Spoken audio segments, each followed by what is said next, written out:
Karena Yesaya 5 ayat 22 kan bilang, celakalah orang yang jago minum dan juara dalam mencampur minuman keras. Kamu juara itu juara paduan suara, bukan juara mabok. Haleluya. Ada juga saya dengar entah di NTT atau di Papua. Kalau ini pendeta di mimbar besar pakai toga lengkap, baru khotbah sopi di bawah. Baru dia khotbah semangat, saudara-saudara. Hidup ini kadang-kadang naik, kadang-kadang turun. Waktu turun itu dia minum. Nah ini sopi yang kalau NTT bilang bakar menyala. Waktu naik dia naik, tapi waktu turun dia hantam. Ini botol di bawah nih, lengkap mimbar ini. Mimbar besar kayak tembok Jericho.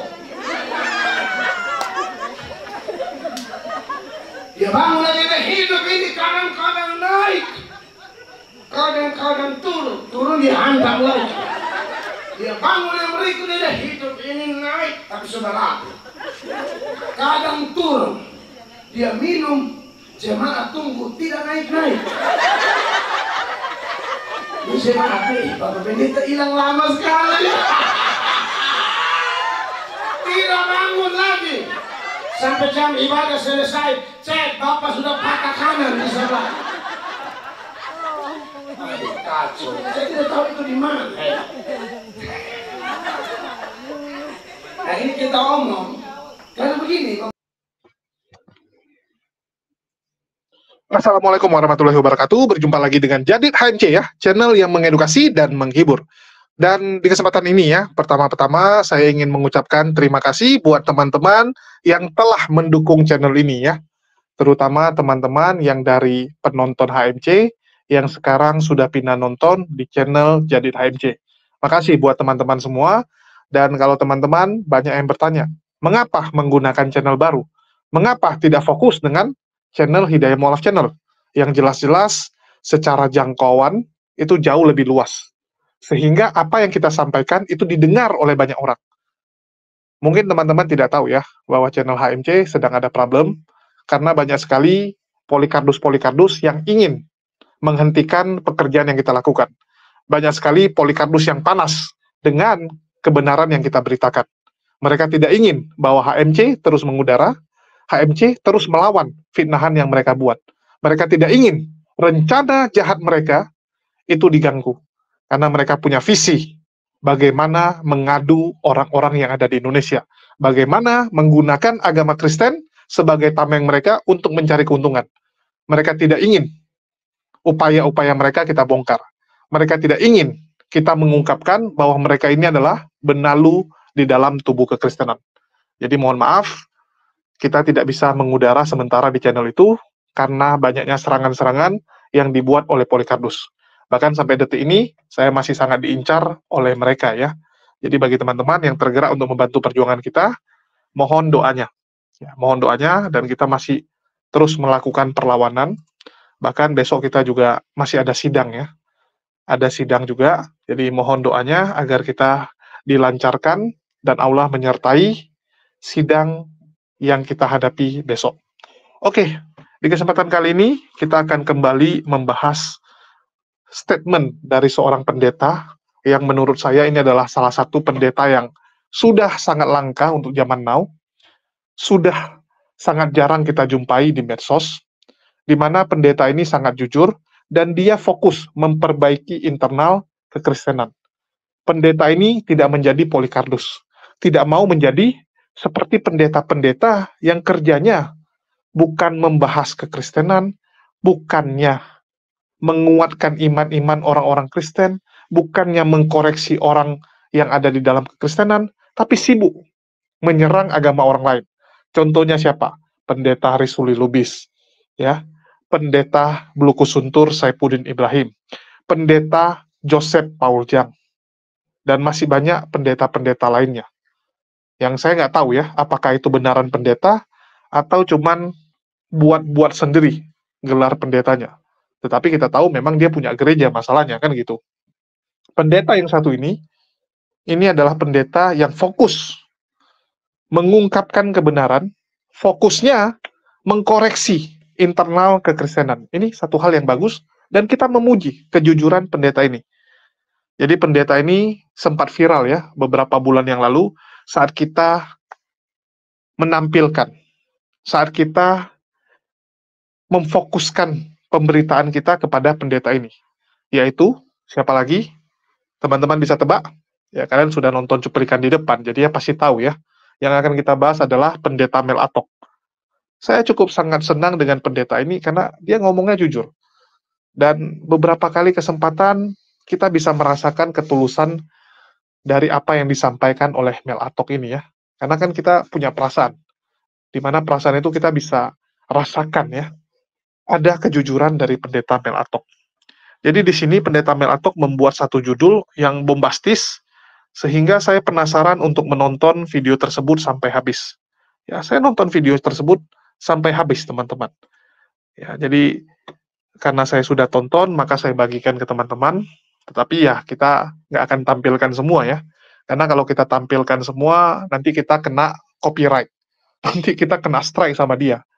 Karena kita nggak boleh ngambil video orang full di YouTube, kecuali yang video-video cuma 12 menit, 15 menit. Kalau video panjang kita ambil semua, kita kena konten berulang. Tetapi kita sertakan linknya, supaya teman-teman tahu sumbernya di mana, dan kalian bisa cek. Ya, kalian bisa cek apakah video tersebut sesuai dengan yang apa yang saya sampaikan, atau saya ngarang-ngarang sendiri. Karena kita mencegah fitnahan dari Polycardos ya. Jangan nanti mereka bilang, wah kamu menambah-nambah, wah kamu mengubah-ubah gitu kan.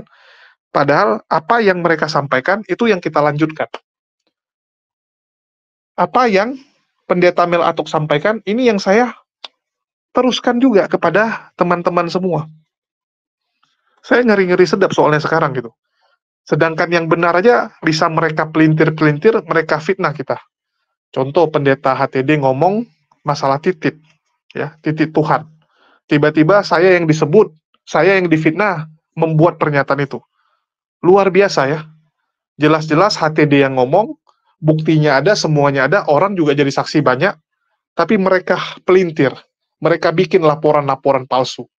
Mereka buat seakan-akan sayalah orang yang membuat pernyataan itu. Bahkan mereka menuduh bahwa HTD itu adalah minion saya, orang suruhan saya, dan saya yang menyuruh HTD membuat pernyataan itu. Luar biasa sekali ya, bagaimana mereka memelintir dan mengarang-arang cerita. Ngeri. Oke, di sini saya akan tampilkan video tersebut dulu, dan teman-teman bisa saksikan ya, video dari pendeta Mel Atok ini. Ya, oke, selamat menyaksikan buat teman-teman.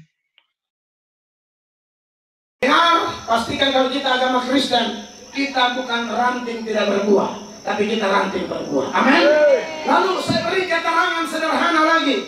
Ini ayat bilang begini, ranting-ranting itu dan pohonnya, barang siapa tinggal di dalam aku, kata Yesus, dan aku di dalam dia. Ini perintah. Ya, bahwa kita harus tinggal di dalam dia. Amin. Kalau kita sudah ranting berbuah, harus tetap tinggal di dalam dia. Makanya kepada Yusi dan Ratna dalam khotbah pernikahan, saya ingatkan mereka, jaga hubungan pribadi dengan Tuhan. Itu tanda orang yang tinggal dalam Tuhan. Amin. Waktu orang terima Yesus, jelas namanya terdaftar di sorga. Tapi bukan berarti dia bersantai-santai. Dia tetap menjaga hubungan dengan Tuhan. Makanya saya terlambat datang. Tadi saya kasih tahu Bapak Sius, Bapak kami masih berdoa di hotel. Karena saya masih di Makassar atau Surabaya, saya telepon Bapak Sius, Bapak tolong siap gitar di kamar. Karena rasanya aneh sekali, sekalipun saya hafal ayat, jadwal khotbah padat, tapi saya tidak bisa bayangkan hidup tanpa doa. Saya tidak bisa bayangkan hidup tanpa hubungan timbal balik dengan Tuhan Allah. Saya berkali-kali mengingatkan di mana-mana saya berkhotbah. Kalau khotbah itu ngomong tentang Allah, berdoa omong dengan Allah, baca Alkitab Allah omong dengan kita. Saya tidak bisa tahu-tahu saya ngomong tentang pendeta Tandi. Padahal saya tidak pernah ngomong dengan beliau. Beliau tidak pernah ngomong dengan saya. Kok bisa-bisanya saya ngomong tentang beliau? Besar kemungkinan saya penipu. tidak pernah ngomong dengan Tuhan Allah. Tidak pernah beri waktu Tuhan Allah omong dengan kita, tapi sedikit-sedikit omong Tuhan. Ada lagi yang bicarakan. Ini contoh di kita Indonesia Timur. Ada yang sudah mabuk, itu ayat keluar semua. Bapak Sius, di NTT ada orang sudah mabuk, ayat semua keluar. Bahkan ada majelis mau khotbah mabuk dulu. Oh, di mana ada? Ini yang terjadi, sudah mabuk parah. Apa yang Alkitab baru bilang begini, haleluya, mari kita buka di dalam Yohana pasal 4.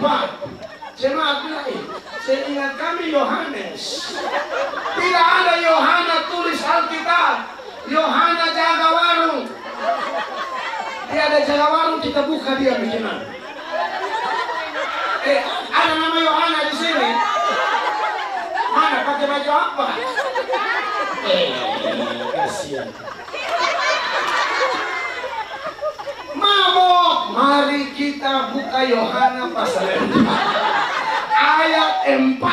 Kacau ini. Ada lagi sudah mabok parah, baru nasihat jemaat, saudara-saudara. Haleluya. Jangan coba-coba tinggalkan pelayanan.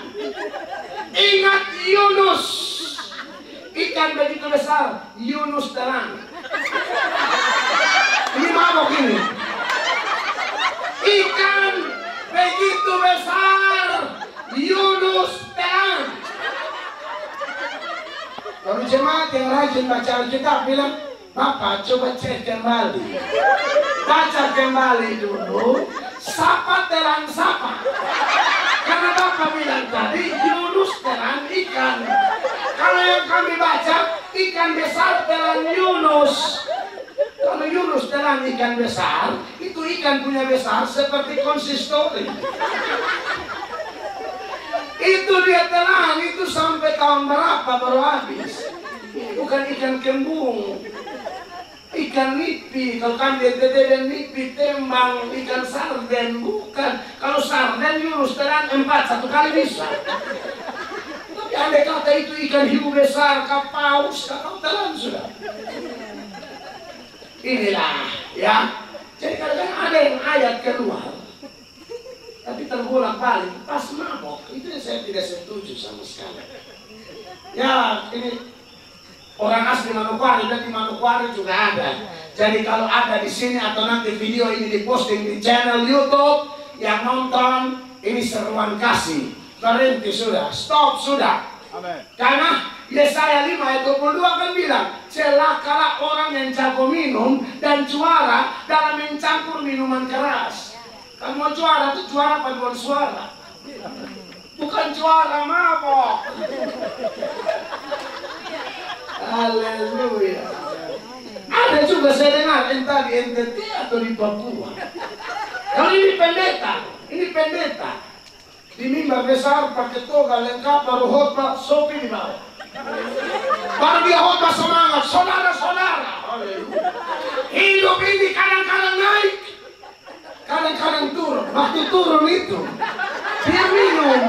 Nah ini sopi yang kalau NTT bilang bakar menyala.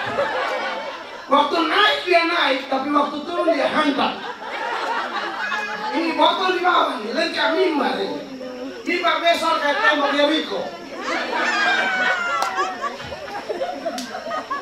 Dia bangun lagi, hidup ini kadang-kadang naik, kadang-kadang turun dia hantam lagi. Dia bangun yang berikutnya, hidup ini naik, tapi saudara, kadang turun. Dia minum, jemaat tunggu, tidak naik-naik. Ini jemaat, Bapak Pendeta hilang lama sekali. Tidak bangun lagi. Sampai jam ibadah selesai, cek Bapak sudah patah kanan di sebelah. Aduh, kacau. Saya tidak tahu itu di mana. Nah ini kita omong, karena begini Bapak Mama, saya lihat pekerjaan setan model begini terjadi banyak di kantong Kristen, di kota Injil. Itu yang 5 meter, 50 meter, 25 meter, gereja, saling bersama. 25 meter, 30 meter, gereja. Saya masuk di kompleks ini aja, gereja berapa banyak di kompleks. Kasihan kalau gereja di mana-mana, tapi hidup seperti setan. Harus bertobat itu, nanti akhir zaman Tuhan hantam ngeri. Saya kasih tanda omong ini. Iya. Apalagi kalau saudara yang menyanyi sampai hei burung-burung, itu tolong dulu. Buka tangan begini dengan buka hati sama. Jangan tangan terbuka, hati tertutup. Bertobat. Sukacita itu perlu, menyanyi itu perlu. GBU, kita balas GBI, GPDI, GSJA, GPPS, Advent juga. Ngeri-ngeri sedap, saudara-saudara. Orang yang melayani, bikin mujizat, usir setan, pengkhotbah kelas berat.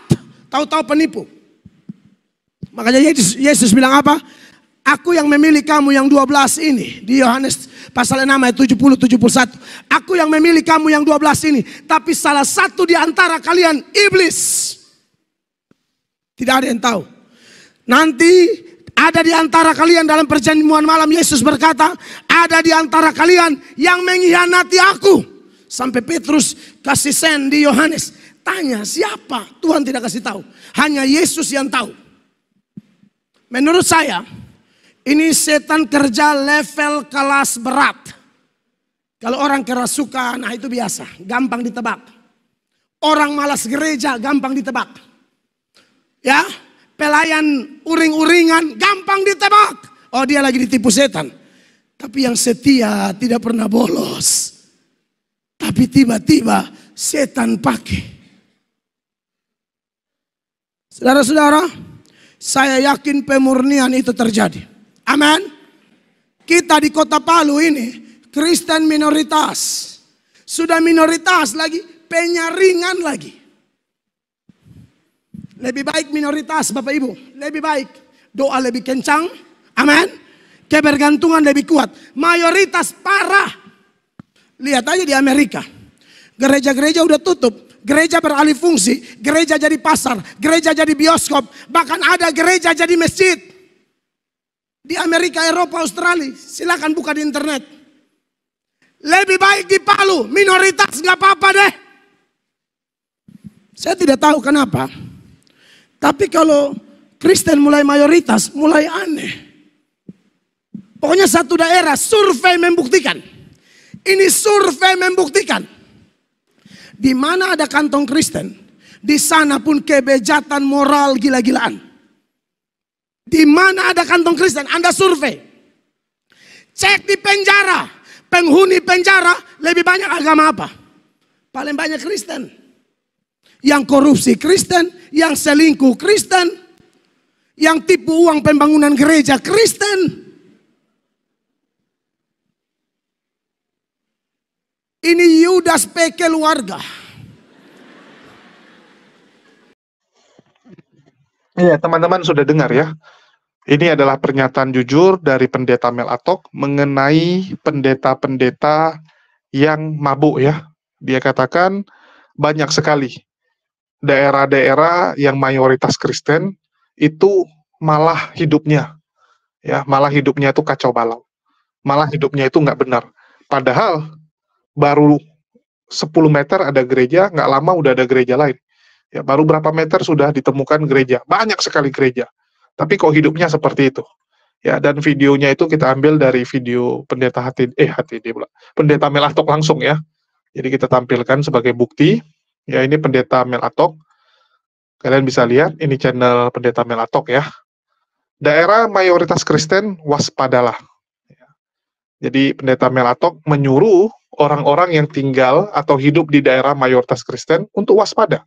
Jangan sampai karena kalian mayoritas, kalian terlena, kalian malah hidup, ya nggak benar gitu kan, nggak benar. Walaupun ada orang-orang yang bilang memang seperti itulah kalau orang mayoritas Kristen. Beda dengan orang Kristen yang tinggal di mayoritas Muslim. Kan gitu. Kalau mereka tinggal di daerah yang mayoritas muslim, mereka nggak bisa sembarangan minum minuman keras. Karena nanti tetangganya yang muslim pasti marah. Ya, nggak mungkin gitu kan, mereka pesta mabuk-mabukan depan rumah. Nggak bisa, karena tetangganya muslim. Nggak bisa. Beda dengan yang mayoritas Kristen. Sering kita dapati pemuda-pemudinya malam ya, ngumpul-ngumpul mabuk-mabukan. Bahkan kemarin kita sudah tampilkan, ada Loli ya, ada seorang pemuda dari wilayah Maluku, itu mengatakan bahwa setiap hari kerjanya mabuk. Setiap hari, teman-teman. Kalau nggak mabuk, malah dia dikucilkan. Itu kata si Loli ya. Kalau nggak mabuk, malah dikucilkan. Bayangkan. Jadi wajib mabuk. Mabuk itu keharusan. Nah, ini kan kacau sekali. Ya, kacau sekali. Dan kita sering mendapati pernyataan-pernyataan Mel Atok yang memang itu sesuai dengan kenyataan sekarang. Betul nggak? Seperti dia bilang, di mana kantong Kristen, di situ kebejatan moral terjadi. Itu pernyataan luar biasa jujur. Dan gara-gara pernyataan Mel Atok itu, dia habis ya, dimaki-maki sama orang-orang, dikomplain sama orang-orang. Padahal itu pernyataan jujur. Tapi memang kita tahu, nggak semua orang jujur itu disukai. Nggak semua ya. Apalagi kalau sampai dia mengungkapkan kebenaran yang terjadi di dalam internal Kristen, yang sengaja ditutupi. Kan selama ini orang tuh udah setengah mati nih, tutup aibnya. Mereka sudah menjaga supaya aib ini nggak tersebar. Malah pendetanya yang ngomong. Apa nggak dimaki-maki pendeta Mel Atok? Mel Atok bersyukur Indonesia ini mayoritas muslim. Dan seperti yang saya bilang tadi, kalau orang Kristen tinggal di mayoritas muslim, mereka nggak bisa sembarangan minum. Nggak bisa, segan, takut, nggak enak. Beda dengan kalau semua mayoritas Kristen. Ini yang saya lihat ya, mohon maaf. Mohon maaf, ini pengalaman pribadi. Itu yang saya lihat. Apalagi kalau dia tinggal di daerah muslim yang Islamnya kuat sekali. Nggak mungkin dia berani minum. Contoh, orang-orang Oten. Ya, orang-orang Kristen yang tinggal di Aceh. Coba lihat, berani nggak minum minuman keras? Nggak bisa, teman-teman. Ya, kita nggak mendapati orang-orang itu berani minum di tengah jalan, di luar, di depan rumah, nggak berani. Kalaupun ada minum, mungkin di dalam rumah ya, kita kan nggak tahu. Kalau dia minum dalam rumah ya, kita nggak bisa mengetahuinya, kan? Nggak mungkin kita ngintip rumah dia. Ngintip pun kalau dia tutup jendela, gimana kita tahu? Dia bisa aja beli minuman keras itu kan dari luar kota, dari luar Aceh gitu kan, gampang mereka bawa masuk. Dibelinya agak banyak untuk jadi stok. Sama seperti teman saya gitu. Teman saya tuh peminum ya, jadi dia setiap ke Medan, dia belinya banyak gitu. Ya, setiap datang ke Medan, dia belanja minuman kerasnya banyak untuk jadi stok di Aceh. Jadi dia minum di dalam rumah. Tetapi minimal ya, dia nggak bisa membuat kegaduhan dengan minum minuman keras di jalan. Yang kita takutkan kalau orang minum itu di jalan, di luar rumah gitu. Begitu dia mabuk, dia bisa rusuh. Ya, dia bisa membuat kerusuhan. Kalau di dalam rumah masih mending gitu. Paling yang hancur rumahnya. Kan gitu. Yang hancur paling isi dalam rumahnya. Nggak membuat susah masyarakat. Itu yang paling penting. Nah, jadi pendeta Mel Atok ini saya harus akui luar biasa. Dan kita akan sering menampilkan video-video beliau ya, mungkin ya. Kita akan tampilkan sekaligus untuk menjadi cermin buat teman-teman Kristen, apalagi yang suka menuduh orang-orang Muslim hidup nggak benar dan sebagainya.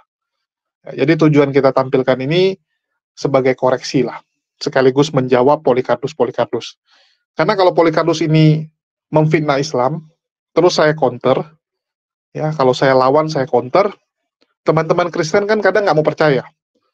Karena mereka selalu membela dengan cara membabi buta. Banyak orang-orang Kristen merasa, loh kamu Muslim, pasti kamu bela Muslim. Ya, Polycarpus itu benar, gitu kan. Jadi mau nggak mau saya harus tampilkan video dari pendeta Mel Atok, supaya kalian lihat sendiri.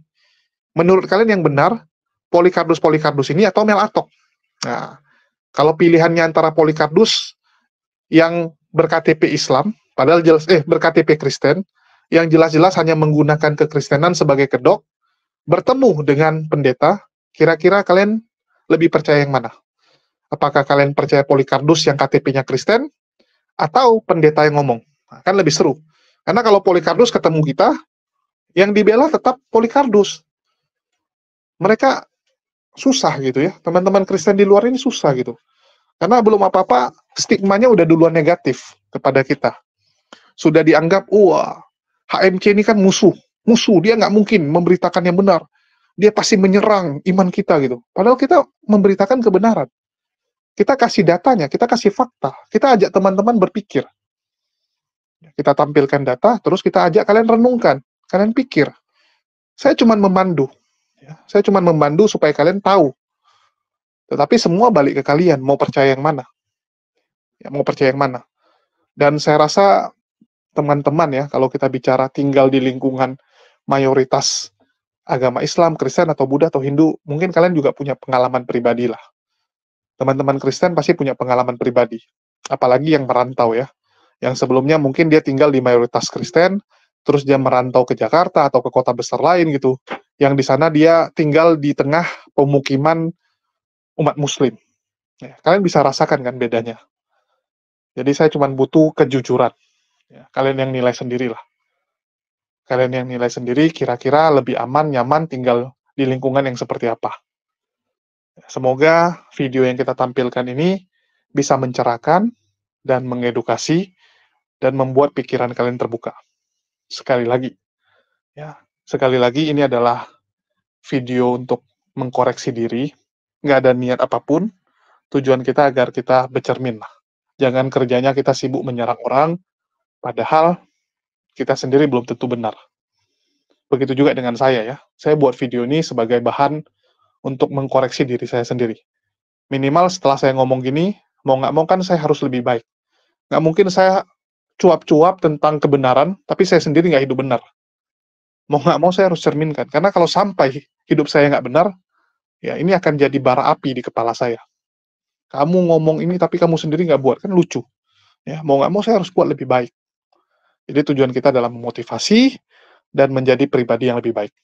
Dan sekali lagi, terima kasih buat Pendeta Melatok atas kejujurannya, menyampaikan kebenaran. Ya, pernyataan-pernyataan Anda selama ini luar biasa, dan kita apresiasi sekali. Mungkin itu saja yang bisa saya sampaikan. Makasih buat teman-teman semua, dan terima kasih buat teman-teman yang sudah mendukung perjuangan saya. Dan sekali lagi, mohon doanya, jangan lupa ya, bawa nama saya di dalam doa kalian, karena kita masih mengalami pergumulan, masih mengalami pergulatan, masih harus menghadapi serangan para Polikardus yang belum berhenti ya, masih belum menyerah mereka, masih terus berupaya menyerang kita. Jadi mohon doanya untuk sidang yang akan kita hadapi. Makasih buat teman-teman semua yang udah nyimak. Di akhir kata saya ucapkan wassalamualaikum warahmatullahi wabarakatuh. Sampai jumpa di video-video kita berikutnya.